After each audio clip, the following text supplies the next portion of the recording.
not cower in the face of death, regardless of the odds. Because regardless of the odds, regardless of what happens, I will never, surrender while there's life in my body. And just a will to fight until the last. Because so many people talk about it all sounds good, but when you get to the nitty gritty, my biggest fear is always being in a position where you can't do anything, where your hands are tied, where you might be bound and gagged. The key to that is you really got to be hyper aware to not get put in those situations. So especially with in Australia, we're pretty sweet because everyone's so chill, but across the world it's getting pretty crazy with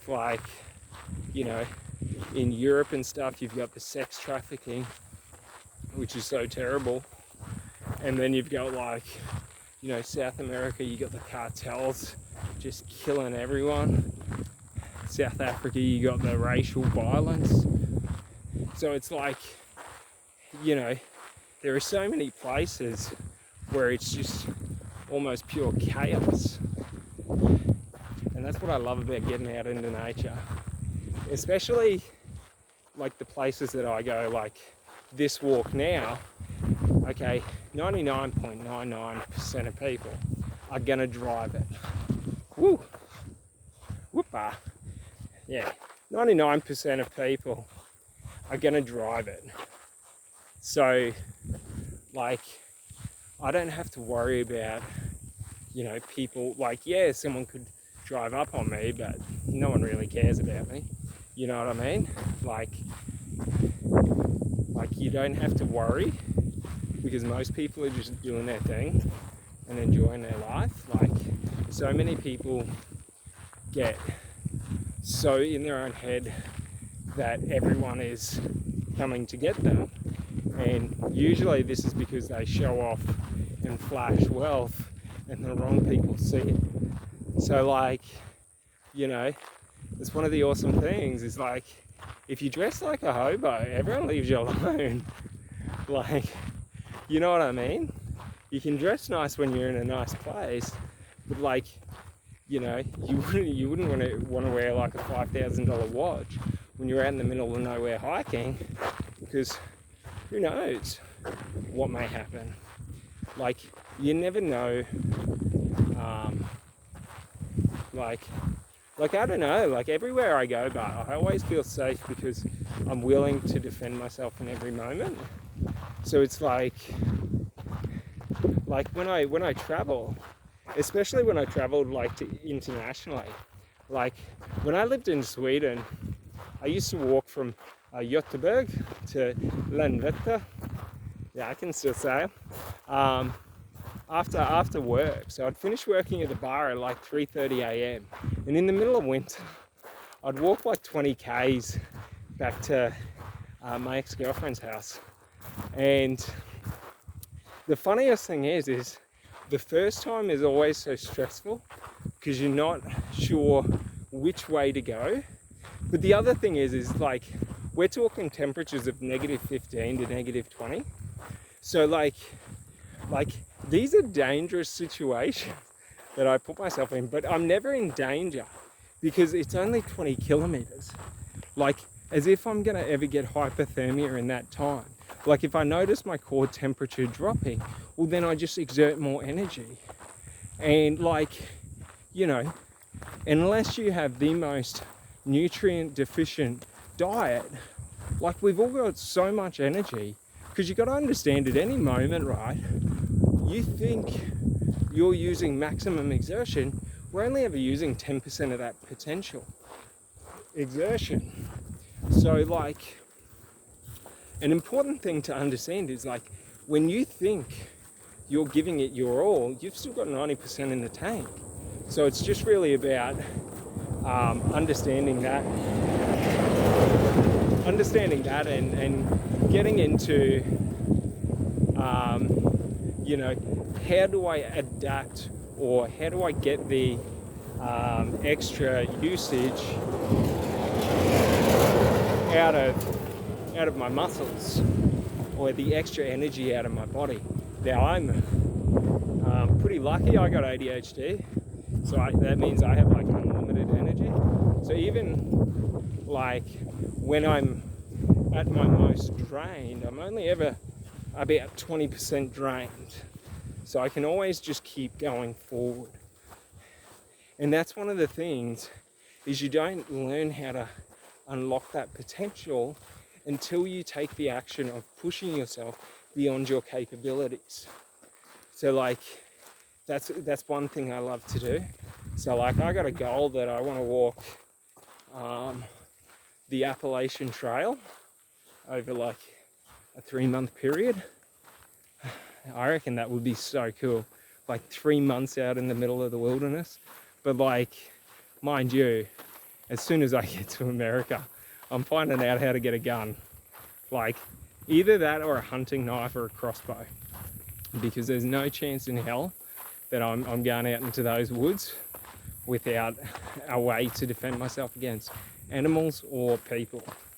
Because like you listen to some stories and like there's some sick fuckers that do some weird shit, especially out on those trails in America. And it's like, you never want to be in a position where you don't have a weapon to defend yourself when you need it. So like, you know, another weapon that you can have is distance. That's one of the best weapons in a fight or in a confrontation. If you can get distance, the likelihood of the attack decreases. But also you got to understand, we're fatiguing it. So if we're able to, you know, we have a higher conditioning, then what will happen is, you know, we'll be able to fatigue them to a point where, you know, either we can escape or we can attack and overpower them. So like, you know, but the funny thing is that even talking about this, like, while I'm prepared for it, I don't expect it. You know what I mean? Like, because 99% of people are just doing their own thing. You don't want to be in that unlucky 1% where, you know, you come across someone doing something wrong, or you just come across the wrong person at the wrong time. Like, you never know what's happening. Like, someone could be on an ice rampage, you know, where they could be doing a bender on ice for 4 or 5 days, and the schizophrenia and the paranoia and the hallucinations kick in, and then they might spot you and just wrong place, wrong time, you know, you're in the, I guess, wrong place, and they just see you and something happens. So, you know, it's not like you don't have any way to defend yourself, but not being in those situations is far better than having to deal with those situations. So being able to avoid them is the key, especially for me. And yeah, no, it's like, that's what I mean. It's sort of, ooh, it's getting hot. But it's like, life's so chill. You can either be, you know, at war with life or at odds with life, or life can happen for you. You know, every person around you can be, you know, trying to prey on you, or they can be, you know, a godsend, help, miracle. Like, it's how you view them and how you set the environment for the interaction that creates the interaction.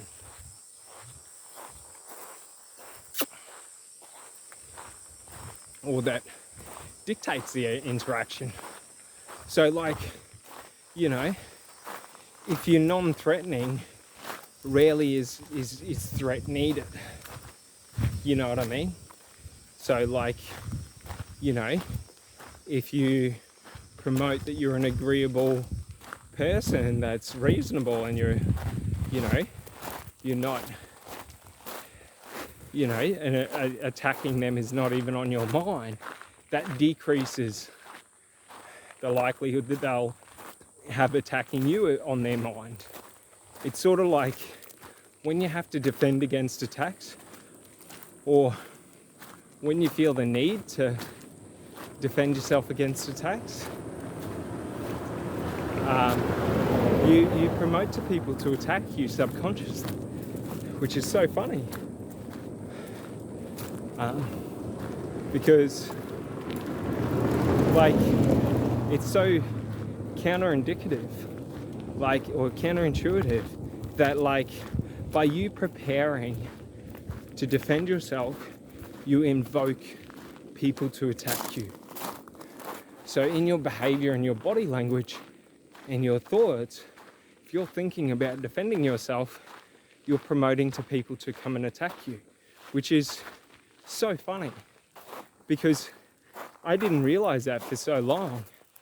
And one sec.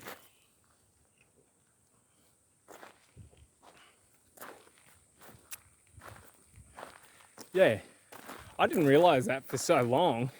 And what happened? Oh, mate, this is the fun of rucksacking. Is like now it's at the point where it just sucks. But it's like the game I play is the Suckfest game. So how it rolls is, if life's gonna suck, embrace the suck, like enjoy the suck. So that's one of the key things, is that even though I'm now in, you know, discomfort, like if I keep progressing forward and I'm positive about my progression, so it's not that it sucks in a negative way, but it's like, you know, like it's intense. But also what we're able to do is we're able to disassociate pain from the negative emotion. So that's one of the things I like to do with my pain training, is I aim to teach myself how to disassociate like pain and negative. Like right now, like I'm in pain, but it's not like it's an unbearable, damaging pain. It's an uncomfortable pain, but my body doesn't really understand pain. So my brain's just trying to say that, you know, there's a lot of stress on here for, you know, been for a long time. And it could be like circulation and things like that. Whoop.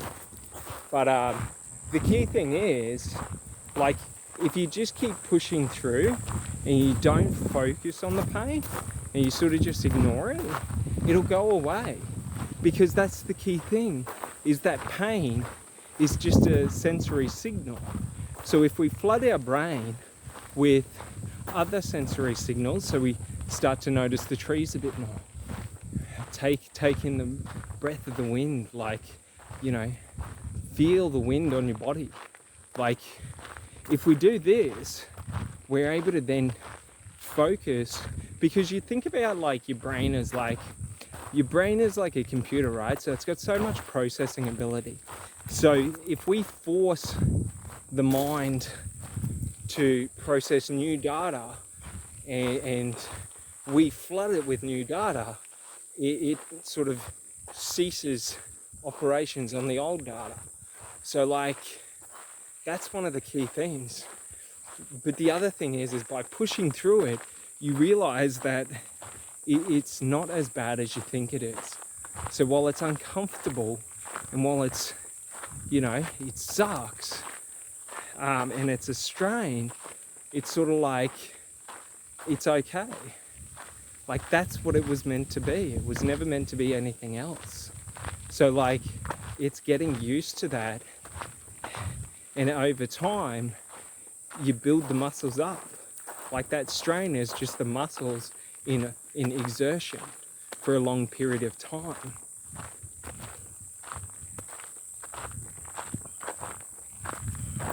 Whoop. Oh, I don't know. But yeah, so like, That's all you got to think, and then you can do whatever you need to do to make it like more comfortable. Okay, so like for example, ooh, this bloody thing. Ooh. I don't know this thing, but basically you can make it more comfortable. But the fun thing about this is that this practice really helps me when I'm like for business and stuff, and for my own mindset training. So like, because I'm doing something that's uncomfortable and difficult for a long period of time, it makes it easier to do other things that are uncomfortable and difficult. So like, that's one of the cool things, is that like there is a reason for the pain, and it's okay. But I'm gonna take these shoes off because they are brutal. Wow.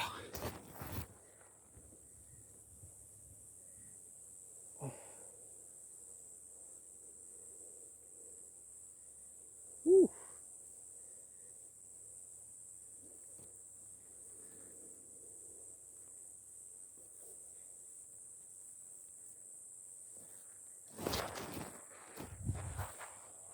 Oh, so much better. Wow.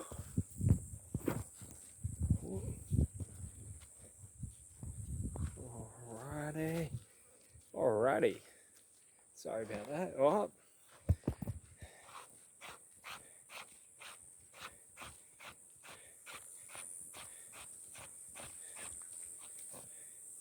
Alright.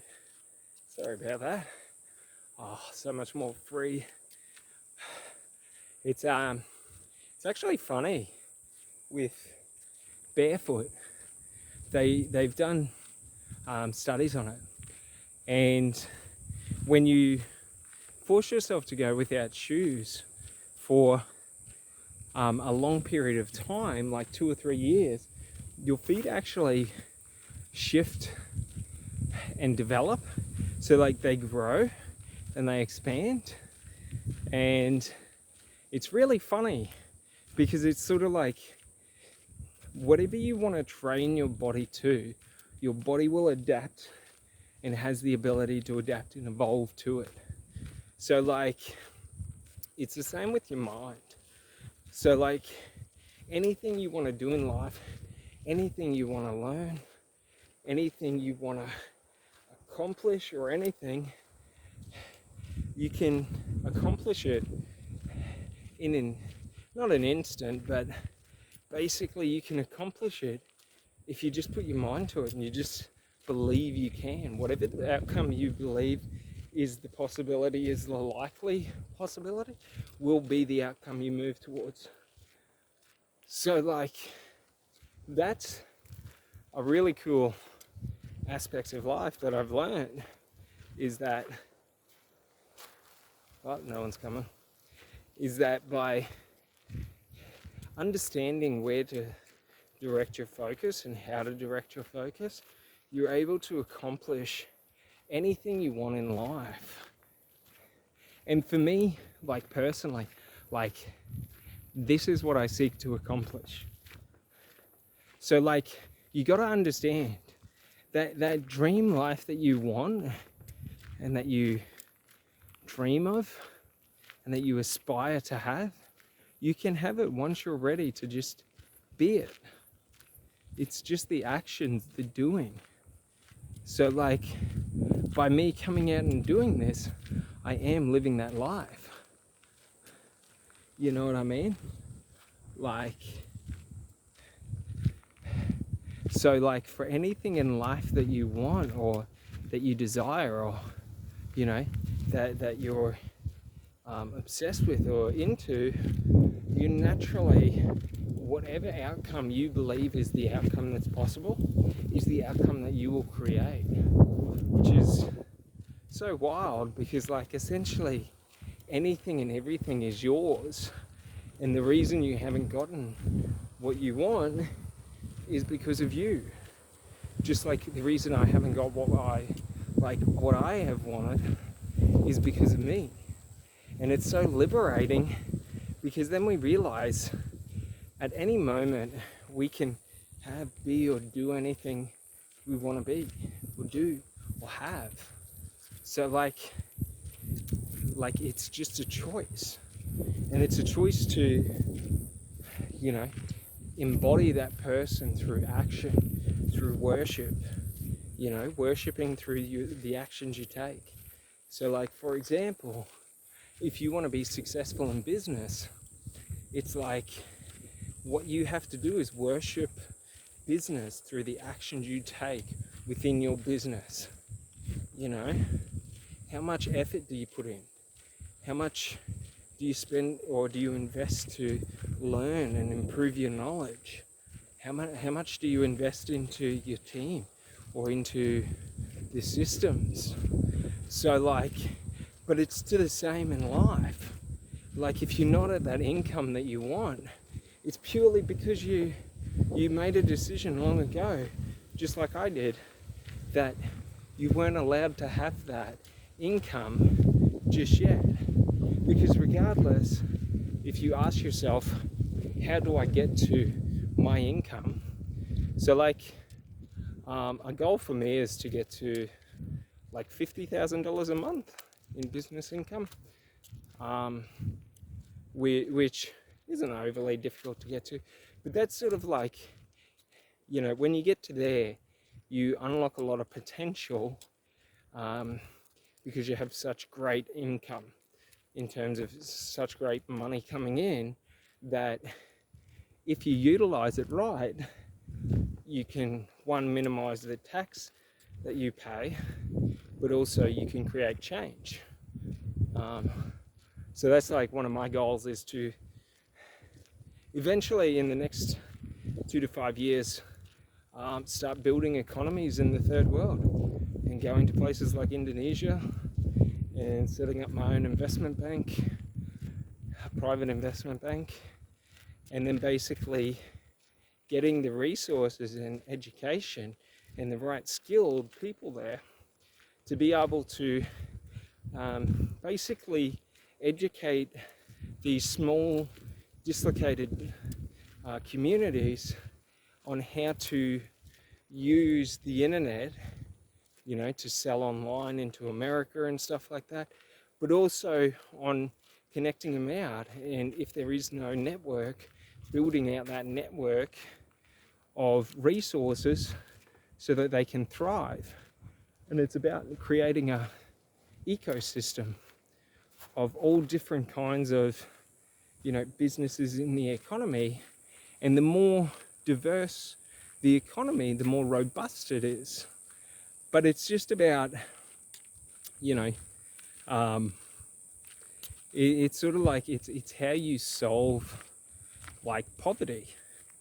Like the reason that, you know, there's third world countries is because the resources have been diverted from them, is because the knowledge hasn't been freely shared. The, you know, the skill isn't there. Because you got to understand, like in the private sector, it isn't, you know, while there are some companies that are highly philanthropic, it's not community based. So, you know, while there are a lot of community based small businesses, in the larger business, in the larger community, it's more about their community of investors. So, like, you know, it's about showing them a better way. But yeah, it's something I look to do over the coming years. Yeah, and I think it'll be super fun to be able to do that. Just because you'd be able to, one, impact, but it's sort of like teaching a man to fish. Like it's that point where there's the realization that abundance is everywhere.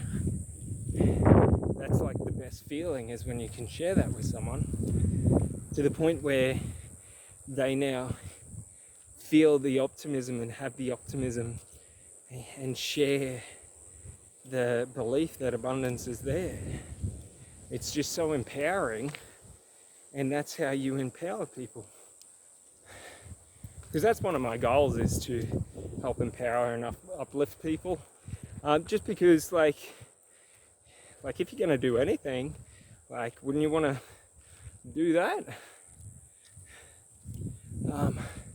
Which is, it's just a personal thing that I enjoy doing. And it's sort of like a standard that I try to keep within myself. But like, if someone's an arsehole, the way I look at life is there's two versions of me. There's the respectful version of me and the disrespectful version of me. If you're respectful to me, I'm respectful to you. If you're disrespectful to me, I can be very disrespectful too.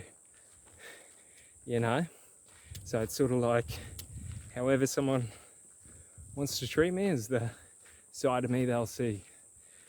And, so like, you can still be a positive and uplifting person, but it doesn't mean you have to be everyone's bitch. Fuck that. You know what I mean? Like, fuck being everyone's bitch. That'd suck. Like having to be worried about what other people think of you. I lived my entire life up until pretty much, now, thinking about what others would say of me and what others would think. And like, the funniest thing is the greatest sort of piece of advice I heard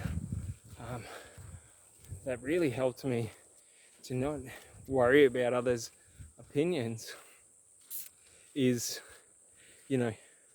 why would you care about someone else's opinion if you don't want to live the life that they want to live? Like, if what they do and how they live life doesn't make you ecstatically happy, why would you ever want to listen to their opinion? Like, yeah, they're entitled to an opinion, but it doesn't have to mean shit to me. Fuck that. I ain't doing that. Because, like, the problem is with me, is that it was the close relationships that really fucked me over. Because if they didn't 100% understand or believe what I was doing, then I felt their uncertainty and their doubt. And I valued their opinions higher than my own. So unless I had consensus from those around me, I couldn't operate. I couldn't do or live the life I wanted to live. I just waited for the day that, I would actually want to do the things that I wanted to do. Like, that's quiet desperation, is having these desires. Like, mine is this: to be out in nature, to be somewhere I've never seen, to see new sights. And like, all I ever dreamed of was doing this. This is all I dream of in life. This and business and personal development and stuff, and the mind and spirituality and stuff. But like, when I dream of being happy, I dream of being here. And here is just somewhere I've never been. Here is somewhere I'm alone, but not disconnected, fully connected to everything around me. Like, that's one of the fun things, is that, like, even right now, like, I'm not just a man walking through, like, bushland. Like, I'm energy traveling through the energy of the bushland. Like, and like, there's many ways that you can quantify that in science, that statement. In metaphysics or in